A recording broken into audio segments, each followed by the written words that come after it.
ಉಡುಪಿಯ ನರ್ಮ್ ಬಸ್ ನಿಲ್ದಾಣ ನಿರ್ವಹಣೆ ಇಲ್ಲದೆ ಕುಡುಕರ ತಾಣವಾಗಿದೆ.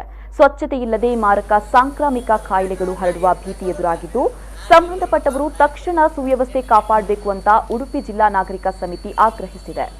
ಬಸ್ ನಿಲ್ದಾಣದಲ್ಲಿ ಕುಡುಕರು ಮದ್ಯ ಸೇವನೆ ಮಾಡ್ತಾ ಇರೋದು, ಅಲ್ಲಲ್ಲಿ ಮದ್ಯದ ಬಾಟಲಿಗಳು ಬಿದ್ದಿರೋದು ಕಂಡು ಬಂದಿದೆ. ಇಲ್ಲಿ ನೆಲೆ ಕಂಡಿರುವ ವಲಸೆ ಕಾರ್ಮಿಕರು ಗುಟ್ಕಾ ತಿಂದು ಅಲ್ಲಲ್ಲಿ ಉಗಿದು ಹೊಸದಾಗಿ ನಿರ್ಮಿಸಲಾದ ಬಸ್ ನಿಲ್ದಾಣದ ಅಂದವನ್ನ ಕೆಡಿಸಿದ್ದಾರೆ. ಕಸ ತ್ಯಾಜ್ಯಗಳ ರಾಶಿಯೇ ಬಿದ್ದುಕೊಂಡಿದೆ. ಇಲ್ಲಿ ಕಸ ತ್ಯಾಜ್ಯಗಳ ವಿಲೇವಾರಿಯೂ ಸರಿಯಾಗಿ ನಡೀತಾ ಇಲ್ಲ. ಮಾರಕ ಸೊಳ್ಳೆಗಳ ಉತ್ಪತ್ತಿಗೂ ಇಲ್ಲಿಯ ಪರಿಸರವೂ ಕಾರಣವಾಗಿದ್ದು, ಡೆಂಗ್ಯೂ, ಮಲೇರಿಯಾ ಮುಂತಾದ ಕಾಯಿಲೆಗಳು ಹರಡುವ ಭೀತಿ ಎದುರಾಗಿದೆ. ರೋಗ ಪೀಡಿತರು ಇಲ್ಲಿ ಆಶ್ರಯಿಸಿಕೊಂಡಿದ್ದಾರೆ. ಕೆಮ್ಮಿ ಉಗುಳೋದು ಕಂಡು ಬಂದಿದೆ. ಪರಿಸರದಲ್ಲಿ ಕೊರೋನಾ ಸೋಂಕು ಹರಡುವ ಅವಕಾಶವೂ ಇಲ್ಲಿದೆ. ನೂರಾರು ಸಂಖ್ಯೆಯಲ್ಲಿ ವಲಸೆ ಕಾರ್ಮಿಕರು ಗುಂಪು ಸೇರ್ತಾರೆ. ಅವರೆಲ್ಲರೂ ಮಾಸ್ಕ್ ಧರಿಸುವುದಾಗಲಿ, ಸಾಮಾಜಿಕ ಅಂತರ ಕಾಯ್ದುಕೊಳ್ಳುವ, ಕೋವಿಡ್ನಿಂದ ರಕ್ಷಿಸಿಕೊಳ್ಳುವ ನಿಯಮಾವಳಿಗಳು ಇಲ್ಲಿ ಪಾಲನೆಯಾಗ್ತಾ ಇಲ್ಲ.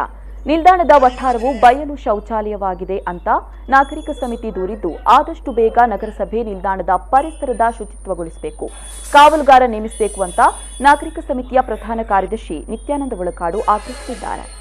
ಉಡುಪಿ ಸಿಟಿ ಬಸ್ ಸ್ಟ್ಯಾಂಡ್ ನಿಲ್ದಾಣದ ಹತ್ತಿರ ನರಂ ಬಸ್ KSRTC ಅವರದ್ದು ಒಂದು ಉದ್ಘಾಟನೆಗೆ ಸುಮಾರು 5-6 ತಿಂಗಳಿಂದ ಸಜ್ಜಾಗಿ ನಿಂತಿದೆ. ಇವಾಗ ಪರಿಸ್ಥಿತಿ ಏನಾಗಿದೆ ಅಂತ ಹೇಳಿದರೆ, ಅಲ್ಲಿ ವಲಸೆ ಕಾರ್ಮಿಕರು ಕೆಲಸ ಇಲ್ಲದೆ ನಿರ್ಗತಿಕರಾಗಿ ಅಲ್ಲಿ ಬಿದ್ದುಕೊಂಡು ಅದೀಗ ಕುಡುಕರ ತಾಣ ಒಂದು ಕಾಣಬೇಕು. ಯಾಕೆಂತ ಹೇಳಿದ್ರೆ ಅಲ್ಲಿ ಎಲ್ಲರೂ ಲೈನಲ್ಲಿ ಕುಳಿತುಕೊಂಡು ಒಬ್ಬರು ಕುಡಿತಾರೆ, ಒಬ್ಬರು ಗುಡ್ಕ ತಿಂತಾರೆ, ಒಬ್ಬರು ಡ್ಯಾನ್ಸ್ ಮಾಡ್ತಾರೆ, ಇನ್ನಿತರ ಏನೇನೋ ವೇಷಭೂಷಗಳಿಂದ ಅದನ್ನು ಬಳಸ್ತಿದ್ದಾರೆ. ಇದರಲ್ಲಿ ಈಗ ಏನಾಗಿದೆ ಅಂತ ಹೇಳಿದರೆ, ಕುಡುಕರು ಆ ಗುಡ್ಕ ತಿಂದು ಎಲ್ಲ ರಸ್ತೆಯಲ್ಲಿ ಉಳಿಕೊಂಡು ಎಲ್ಲ ರಸ್ತೆಯಲ್ಲಿ ಕಸ ಕಡ್ಡಿಗಳು ಮಲ ಮೂತ್ರಗಳು ಎಲ್ಲ ಅಲ್ಲಿ ಬಸ್ ಸ್ಟ್ಯಾಂಡಿನಲ್ಲಿ ಮಾಡುವಂಥ ಪರಿಸ್ಥಿತಿ ಈ ಕುಡುಕರದಾಗಿದೆ.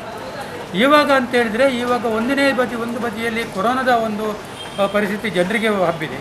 ಇನ್ನೊಂದು ಕಡೆಯಲ್ಲಿ ಮಲೇರಿಯಾ, ಡೆಂಗ್ಯೂ ಇನ್ನಿತರ ಇಂತಹ ಒಂದು ಕಾಟ ಆಗಲಿಕ್ಕೆ ನಮ್ಮ ಇಂತಹ ಒಂದು ನರಂ ಬಸ್ಸಿನಂತಹ ಒಂದು ನಿಲ್ದಾಣವನ್ನು ನಮ್ಮ ಜನರಿಗೆ ಈ ಸೊಳ್ಳೆಯ ಕಾಟ ಮಲೇರಿಯಾಕ್ಕೆ ಜನರಿಗೆ ಅರ್ಪಿಸುವಂಥ ಆಗಿದೆ. ಅದನ್ನು ತಡೆಗಟ್ಟಬೇಕು. ಯಾಕಂತ ಹೇಳಿದರೆ, ಇದನ್ನು ಯಾರಿಗೆ ಸಂಬಂಧಪಡ್ತದೆ, KSRTಗೆ ಸಂಬಂಧಪಡ್ತದಾ, ನಗರ ಸಭೆಗೆ ಸಂಬಂಧಪಡ್ತದಾ, ಜಿಲ್ಲಾಡಳಿತಕ್ಕೆ ಸಂಬಂಧಪಡ್ತದಾ, ಅವರು ಇದನ್ನು ಪರಿಶೀಲನೆ ಮಾಡಿ ಕೂಡಲೇ ಇದಕ್ಕೆ ವ್ಯವಸ್ಥೆ ಮಾಡಬೇಕು. ಯಾಕಂದರೆ